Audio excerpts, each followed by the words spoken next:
গীতায় বলছে কি, আমরা যেমন বেশ পোশাক পরি, ছিন্ন পোশাক একদিন, এই সুন্দর পোশাক একদিন কি হয়ে যায়, ছিঁড়ে যায়। আমাদের দেহ তেমনি একটু একটু করে শুকিয়ে যাচ্ছে। শুকিয়ে যেতে যেতে ওই ছেঁড়া পোশাক যেমন ফেলে দিতে হয় আমাদের দেহকে, তেমনি আমাদের একদিন শ্মশান ঘাটে নিয়ে যায়। আর আমরা থাকি না, কিন্তু আমরা কিন্তু মরি না। আমরা সবাই বলি মরি, কিন্তু আপনারা জানবেন আমরা কেউ মরি না। কেন? কি বলছে গীতা? বলছে আমরা মুক্তি চাই।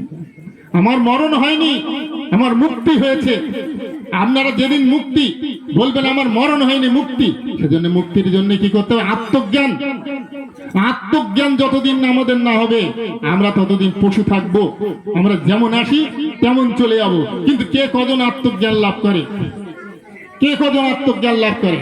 যেদিন আত্মজ্ঞান লাভ করবো, আত্মজ্ঞান অর্থে আমি প্রথমে অল্প শিখব। অল্প শিখতে শিখতে কি হব? আমি আস্তে আস্তে আরো শিখব। আরো শিখতে শিখতে কি হব? আমি পণ্ডিত হব।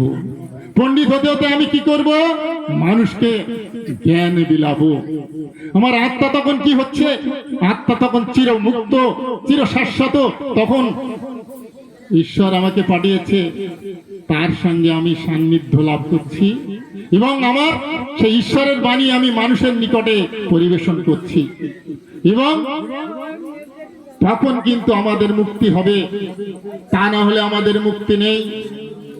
তাই আমরা সব সময় বলি যে কথা, যে নিশ্চয় আপনারা জানেন, বিখ্যাত ভবসাগর তারণ কারণ হে, রবিনন্দন বন্দন খণ্ডন হে, হৃদিকন্দর তামস ভাস্কর হে, রবিনন্দন বন্দন খণ্ডন হে। স্বামী প্রণবানন্দ ভারতবর্ষ মুক্তিদাতা, আমাদের দেশ সূর্য প্রণবানন্দ এই কথা বলে গেছেন, ভবসাগর তারণ কারণ হে, রবিনন্দন বন্দন খণ্ডন হে। তিনি আবার কি বলছেন? হৃদিকন্দর তামস ভাস্কর হে, তুমি বিষ্ণু প্রজাপতি শঙ্কর হে। ভাবুন, আমাদের সব তামস, অন্ধকারে আছি, কিন্তু গুরু